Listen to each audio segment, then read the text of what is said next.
Here, come over here. I'm here at Kulturhaus, and this is the boss. Can you tell us about this place? Das Boss? This is Das Boss. This is my good friend, my oldest friend. Not oldest by nominal age. Not nominal age, but like one of my oldest friends from college and back everything. In the day. So this is Jennifer. Say hi. Hi. And we're here in Pismo Beach. We're here in Pismo Beach at Kulturhaus. Kulturhaus. So this is your place. Yeah. I really want to go get in there and give it a shot. Check it out. We got some pickles and beer and sausage for you. Can you take us through real quick? Yeah, let's do it.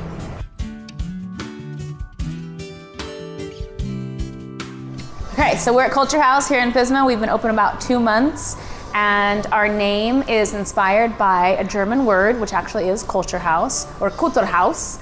And when we first heard that word and saw the definition of it, we knew it had to be the name of our brewery. So it's kind of a play on words because we're here to celebrate culture and cultured foods like pickled and fermented things and sauerkraut, but also the word in Germany means a gathering place and a place to come and be with community and hang out. So that's what this is. This is our Kulturhaus. And it's so very cute and so very tiny, but it's perfect, right? It's just what you wanted. Yeah, said from a man who had the tiniest little cafe in China. Sure, it's very tiny.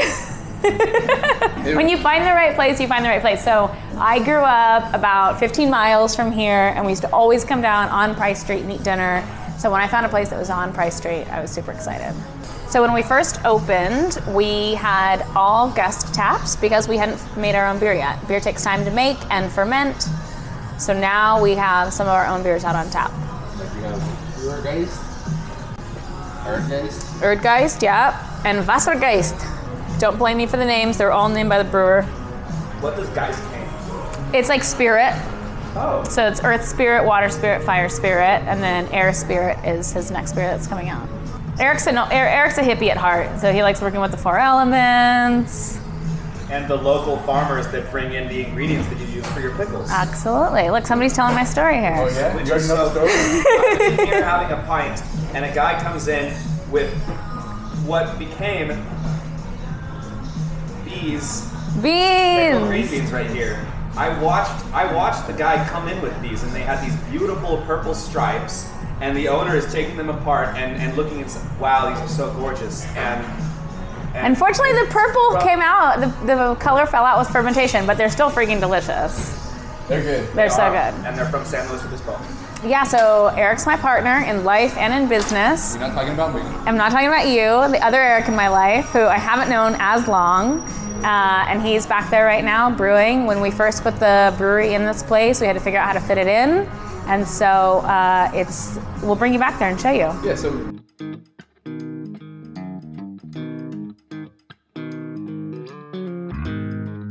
Mr. Clean back here. Mr. Clean. Come on down. I'm trying to bring you in, customer. And so I'm really stoked to try your pickles. Can you tell me about these pickles? Yeah, so I brought out the pickle plate today because part of our name, Kulturhaus, was inspired by cultured foods. So all different people around the world have cultured foods using both bacteria, yeasts, different processes, and really provides like this amazing complexity of flavor. And so what we have here today are some things that all kind of play well together. We have 2 different kinds of pickled beets. We have a pickled zucchini. We have a fermented dilly bean. We have a fermented, this is like your classic Manhattan dill pickle. And then we have some pickled citrus fennel. Sorry, I'm confused. What's a dilly bean? A dilly bean is like a dill, garlic, pickled Green bean? green bean. Okay. So that sounds It's like good. a classic recipe. All right. So- And then the egg we have? And then we have a pickled egg. And so some of these pickles use the process of fermentation, which is a culturing process, and some are pickled with vinegar. But vinegar is also a cultured product as well. So really, there's culture in all of it. I'm learning a lot today. Ah. So I've actually heard something about you. I heard that you're known as like the fermentress or like the fermentation queen of California. Is this Wow. true? I don't know who's giving me that title, but I'll buy it. I'll take it. Yeah. Okay. So I love pickled foods. I love fermenting foods, and they make everything better. They make meals better, and they're good for your insides. and they're great for your digestive system. They're also good for your immunity. They're good for all sorts of functions and systems in our body that rely on having like this diverse microorganism thing going on in our body. So you would encourage everybody here in Pismo to come down and stave off their bacterias, right? And eat some pickles and have some beer. We believe it's part of a healthy diet. Okay. Absolutely. Sweet. And plus, it just tastes good. Well, I can't wait to try it. Should we try it? Yeah. Another fun thing about pickles Yep. is their colors, because we eat with our eyes first. So what do you want to try first? I would really like to try that egg, actually. Go for it. So, Pickling Vegetables. Pickling Vegetables is probably the most known tradition, but there's all sorts of cultures around the world that do things like pickled fish, like pickled herring, pickled eggs, pickled beans. That's really fucking good. People know about miso. Mm-hmm. Miso is a fermented bean. So there's many things that we think of that we're comfortable with, but we don't always think of as being a pickling or fermentation process. I'm trying to figure out what that flavor reminds me of. It's like, it tastes like something. Like, it has egg flavor, of course, but... What the pickled spice flavor is? Yeah, what is that? Well, there's a lot of really kind of traditional spice blends that you've probably had in your lifetime. And this is one of them, which actually comes from, we use the brine when we're making our pickled beets. So try one of those beets, the red ones. Yeah. Pickled beet? And this is a really traditional American spice blend. It has clove, cinnamon, ginger. You can really taste the clove. Really tastes like clove. It's like Thanksgiving. So those warming spices, those warming spices work really well with certain chutneys and beets, obviously. But carrots, some of the more earthy flavors can work really well with that kind of warming spice flavor. So what should I hit up next? Go back to your classic pickle. So this is classic dill. Yeah, this is called like a classic Manhattan, Okay. and this is just a cucumber, and a cucumber that has been put in a salt brine. And so, unlike the beets that you tried that were made with vinegar that have a real sharp, kind of like a high note, this has kind of a richer, deeper, more complex, earthier, Very nice. but still like the salty and sour characteristic. So where do you get the cucumber from? All of our produce, we try to source as locally as possible. So we use both Ruty's Farms, which is just down the street, and then Berryman, who's a local produce service that works with California Produce All the Commission. food in here is tried as local as possible, right? Absolutely, yeah. Our bread, sourdough, which is also a byproduct of fermentation. We get both sourdough and brioche baked daily for us by Grover Beach Sourdough. Nice. They use all organic flour. It's amazing. We love that company.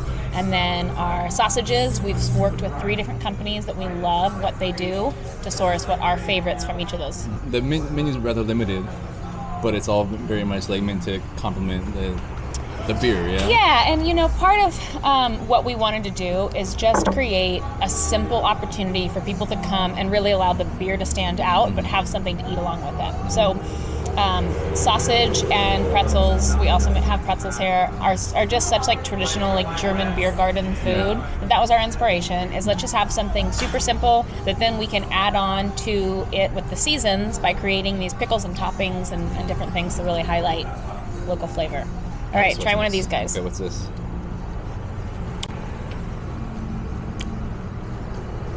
This is a zucchini. It's sweet. It's like a bread and butter pickled zucchini. That's good. That would be great on a sandwich. It's great on a sandwich. We put them on our sliders. Oh, really? Yeah, they're great on sliders with a little slab of cheese. Beef sliders? Yeah, this is probably one of my favorite pickles. And the Really greatest good. thing about this pickle is that when you're a farmer and you plant a zucchini plant, you get a ton of zucchini. And pretty soon when they're all coming in, you're leaving them on your friends' porches at nighttime. You don't know what to do with them. So this is a great way to use up zucchini, and it tastes delicious, and it saves for much longer. How long can you keep them for? I mean, not you guys, A because few you're months. running through them. But you can keep them in your fridge at home for a few months. Okay. That's nice. It's all good so far. So All right, what your last is one this? is the fennel. Fennel. I don't even know what fennel is. You don't know what fennel is? No, I don't think so. A fennel bulb is most known for its licorice flavor. It's also called, the plant's called anise. Has those fronds that look kind of like dill Okay. top, That's interesting flavor. kind of licoricey, and so we did a citrus peel pickle here. So there's lemon and orange peel in with Yeah, you the can taste the citrus on there. champagne vinegar. Here, Mom, try this. All right. Okay, get your dilly bean on. So you had never heard of this before? I haven't. Okay, so this is a delicious. Imagine this in like a Bloody Mary. I don't want to do that. Oh. What I love about this particular recipe is that we don't let, it's fermentation, you get the sourness, but we don't let the fermentation process go so far like sauerkraut where the crunch is lost, so you get that like nice snap. These So beans, how long do you ferment these for? just under a week. Okay. Where our sauerkraut, we ferment for about a month. These beans are grown at the Ruti's farms that I mentioned, and they pick them for us like the morning we're going to pickle them. It's great. So how much for a pickle plate? $7 for just the pickles. $10 if you want to add an egg. It's a $3 egg. We're using local pastured eggs. My tiny wiener. Hey. I like better when you're like, hey, here's the hot Italian coming out. So I did some pulled pork with the coleslaw, and then I did some kraut with the You're chicken. the best. Thank you. There you go.